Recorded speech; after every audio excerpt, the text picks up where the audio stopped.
Wala naman masiliit pa dyan.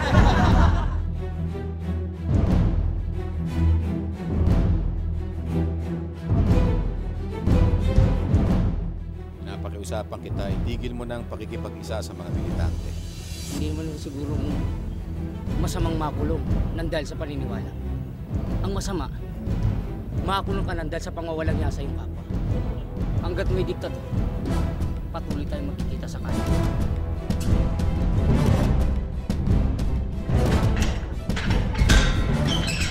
Basta ipangako mo sa akin, mag-iingat ka palagi, ha?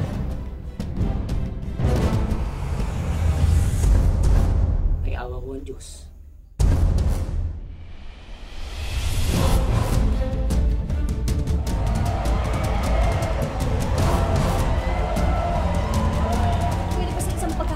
Palagpasin mo naman yung rally. Ito na yung pagkakataon para mabigyan ng saysay ang lahat ng sakripisyong ginawa ni Lila.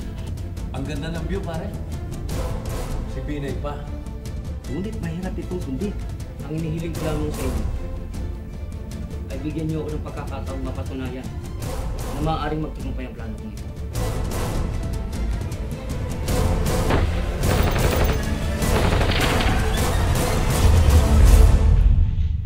Ako'y produkto din ng street rally at ng street protest.